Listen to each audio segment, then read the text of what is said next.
We have the Nifty that's opened as flat as can be. The Nifty Bank, though, that's up by close to around 80 points. Markets opened up at higher levels, record levels. From there, we've slipped a bit as we speak. Nifty is up 52 points. It has surged a little bit from the lows. You've got a surge which is appearing, which is right now taken out the high so far for today and yesterday. 18,776 is where the market's going to finally leave at. Banks were kind of underperforming, but there was a strong push higher there as well. Nifty Bank actually ends up by over 0.5%. Mid-cap index ends 1.6 higher. The small-cap index ends higher. Hello and welcome to CNBC TV 18. You're watching Markets Today, the show where we track about the 6 hours of the trading action and 5 key headlines. I'm Reema Tendulkar, and these are the headlines for the day. Indian indices closed at record highs yet again thanks to a last-hour rally. Metal stocks continue to shine on China's unlock plans, while auto stocks clock gains ahead of monthly sales numbers. PSU banks underperform. CNBC TV 18 Newsbreak confirmed the Kirit Parikh panel bats for liberalization of the gas sector by 2027, recommends a reduction in the price until then, annual escalation for gas from existing fields. The proposals are being seen as a positive for the industry.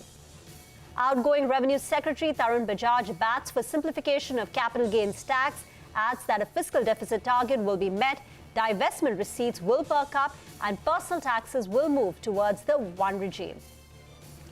Big block deal in Zomato, 3.4% equity changes hand at an average price of 64 rupees per share. Sources say Alibaba is likely to have sold part of its stake in the company. Meanwhile, Max Financial's promoter may be looking to monetize his stake in the company. Sources say Anuljit Singh is expecting a valuation of 27,000 crore rupees. The company maintains the report is untrue. Gland Pharma strikes a put option agreement to buy contract manufacturer Sensex for 120 million euros, while Biocon gains after completing a $3 billion acquisition of Viatris's biosimilar business. And here's a lineup of what we have for you in store today. In Market Opinion, Gary Schlossberg, Global Strategist of Wells Fargo Investment Institute. And in Big Corporate Voices, we've got Srinivas Sadhu, MD and CEO of Gland Pharma.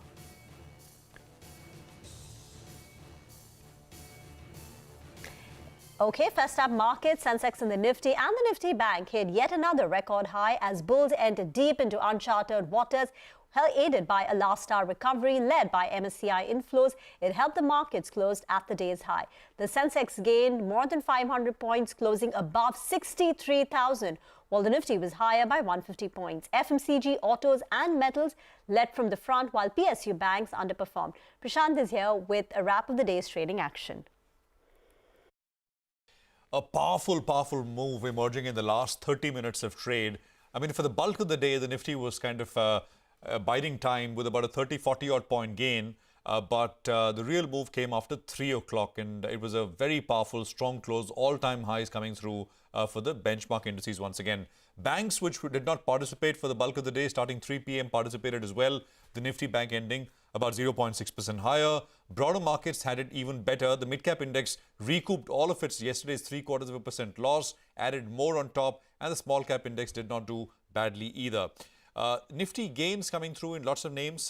Mahindra & Mahindra was the top gainer with a 4% move. Aisha, another one from the auto space.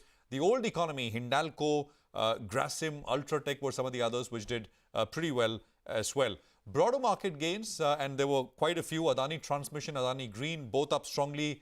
Shriram Transport was surging, especially in the last 30-40 minutes of trade. There were names like Hudco, Kalyan Jewelers, Lemon Tree was up strongly. There was also, of course, the MSCI impact. Lots of stocks were supposed to be included and money flowed in. This is passive money, and you saw that impact today. Bajaj Holdings, sharp surge. Varun Beverages, a case in point, and Indian Hotels, which moved relatively lesser, but did move towards close as well. So all in all, a pretty good, powerful market, especially so because of the last 30 minutes of trade. We'll track what happens to global markets, although the impact here on a day-on-day basis, irrespective of what happens in the US, has not been felt as much. But today is particularly important because we've got the Fed Chair, Jerome Powell, who will be speaking. His commentary will be important. He's moved markets before one way or the other, and we'll see what he has to say when we come back tomorrow. Thank you very much for that. Let's get you some expert opinion now. Gary Schlossberg, Global Strategist of Wells Fargo Investment Institute, said that India continues to remain relatively attractive market in the emerging market space. Listen in. Valuations are certainly an issue, but the growth outlook, even though we do expect to see it losing some momentum over the next 12 months, we continue to find India an attractive, relatively attractive market within the emerging market space. Let's get to the second headline now. The government-appointed committee to review gas prices has submitted the report to the Oil Ministry. The panel, led by Kirit Parikh, has recommended liberalization of gas prices by 2027. But until then, he has proposed a price band of $4 to $6.50 with an annual escalation in price. Kirit Parikh spoke exclusively to CNBC TV 18 soon after the report was made public. Listen in. What we have suggested is that there should be a floor of $4 per MMBTU. This is to cover the marginal cost of production of OIL and ONGC. And we have also put a ceiling price of $6.5 per MMBTU, which ceiling price will be gradually raised every year by about $0.5 per MMBTU. When you speak about liberalization of gas prices, you speak about a 1st January 2027 timeline. Now, what? That's for APM. That's for APM. Yeah. And January 2026 is for? Other gas. For other gas fields, right. Like difficult gas fields. Sonal Bhutra, my colleague, is here to tell us how this news will impact the various stocks.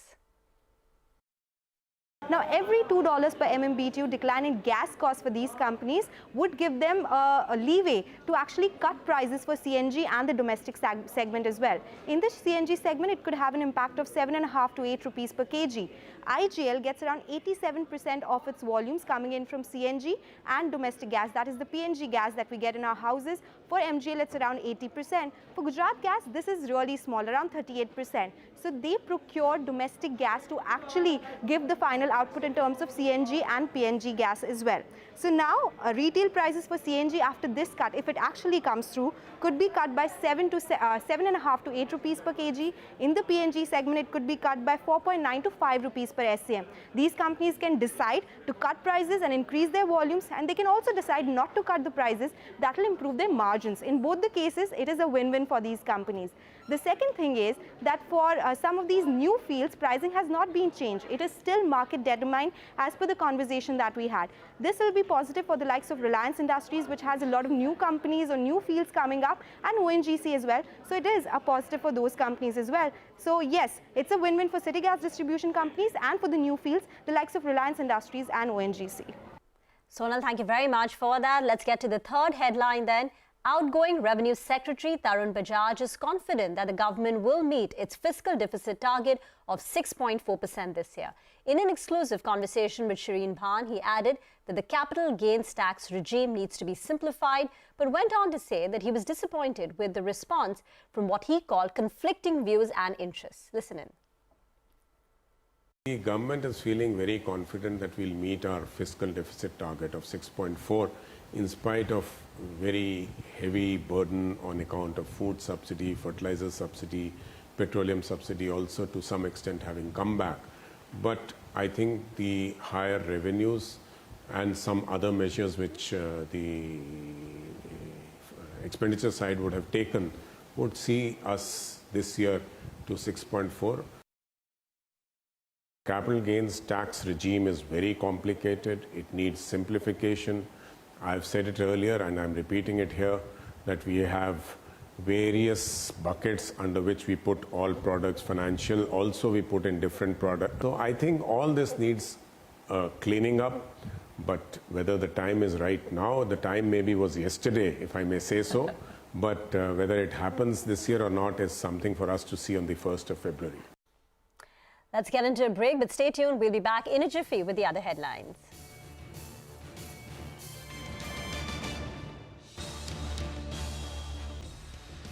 Welcome back. You're watching Markets Today. Let's go over through the rest of the headlines that we're tracking for you.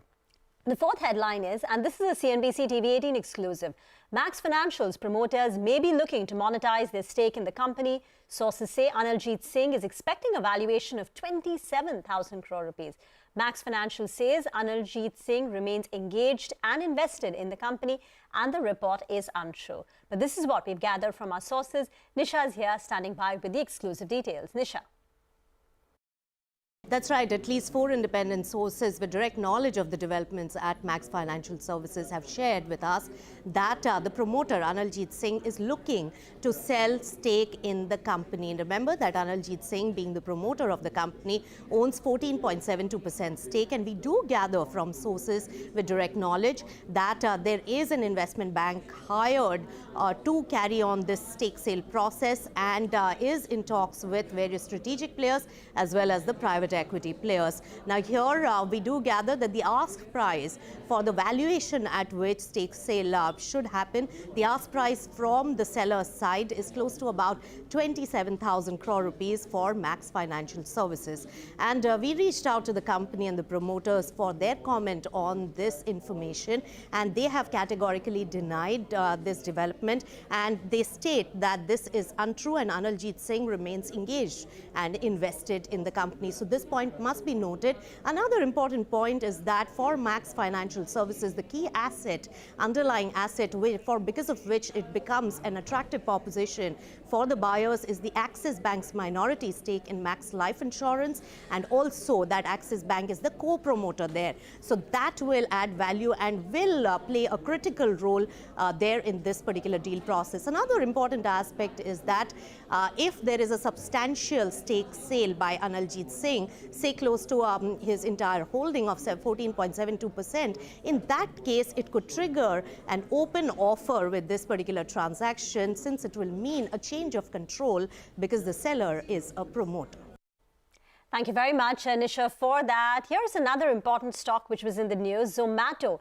It saw a big block deal today. 3.4% equity changed hands at an average price of 64 rupees. Sources say Alibaba may have sold part of its stake in the company. The stock closed with a gain of 2.7%. Nimesh is standing by with the details. Nimesh? Well, it looks like there is a confirmation of the block happening in the morning, and the good part is it's happening in the block window, so the risk of slippage is going to be quite low, is what I understand. Anyway, the initial feedback was the demand was strong, and it shows up the fact that the whole deal is happening in the block window. The other interesting thing is now there is a lockup of 120 days for the seller, which is Alibaba. So they've sold 3% today by block deal. They're left with another 10%, but that cannot come for the next 4 months. So the supply overhang, at least in the near term, is out of the way as far as Alibaba is concerned. In fact, in the last 1 quarter, if you look at the data, some large investors have sold out. So Uber sold out its entire 7.8%. Other names like Sequoia Capital, Tiger Global, they all sold out. So large part of this, pre-IPO investor overhang seems to be out of the way. And today, in a block windows, Alibaba has sold its 3%. So I'll go with the green for the fact that there is going to be no slippage, and there is a further lockup of at least 4 months for Alibaba to sell the remaining stake. Nimesh, thank you very much for those details. Another important story, and this is from the insurance sector. The centre has proposed changes to the insurance laws. The Finance Ministry seeks comments from the insurance law amendments by 15th of December. Yash is here to give us details about this proposal. Yash? Well, Rima, that's correct. This consultation paper, which has come out from the Department of Financial Services, seeks at changing certain regulations under the Insurance Act. Comments on these proposals set forth have been sought by December 15th. I'll take you through these recommendations which have been proposed. The first part is about the whole-time members at the insurance regulatory body, IRDAI. What DFS has proposed is that whole-time members should be allowed to hold office till the age of 65 years. At this point of time, whole-time members at IRDAI can only hold their office till the age of 62 years. Now, coming to business of insurance companies, a slew of proposals have been recommended.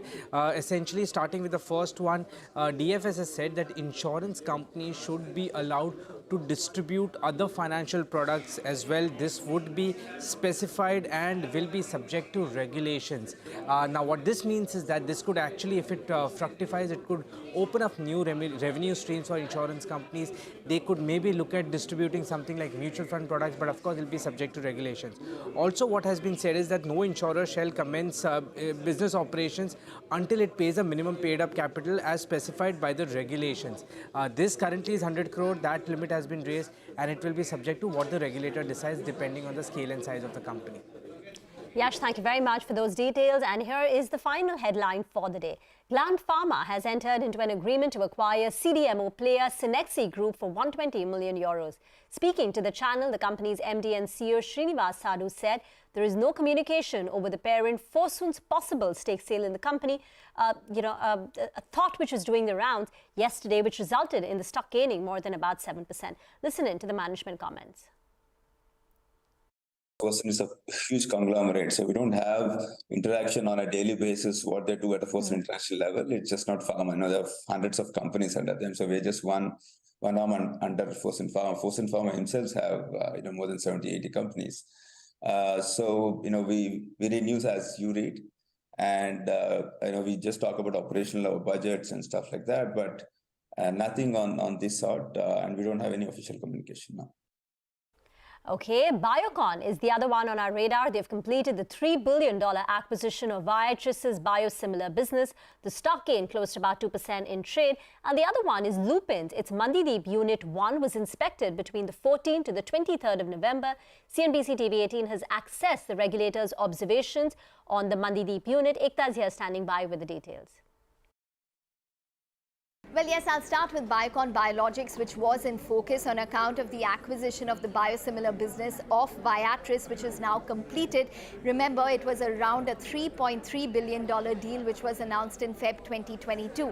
Biocon's stake in Biocon Biologics will now be 68%. We will have the likes of Rajiv Malik, who is the president of Viatris, who will be joining the board of Biocon Biologics as well. Biocon Biologics will now recognize the combined revenue as well as the associated profits with immediate effect, and Viatris will provide commercial as well as other services for the next 2 years. The payment, remember, is made via part equity as well as part cash. So the upfront cash payment is around $2 billion, and there is around $1 billion, which is equal to around 13% of stake, which is given via the issuance of CCPS, which is compulsorily convertible preference shares to Viatris. Remember, a part of the equity component which Biocon has put into the deal is funded by around $400 million of mezzanine funding, and hence the street will watch out for how that particular funding is closed. They have around 8 products which are commercialized and 20 biosimilars in the pipeline.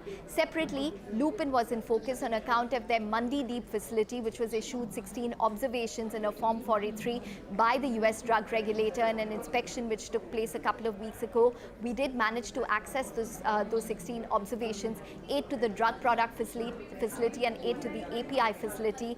And it seems as though, according to experts, it will be a longer road ahead when it comes to the remediation. Remember, this particular plant already has a warning letter which was issued to it in 2019 by the US drug regulator.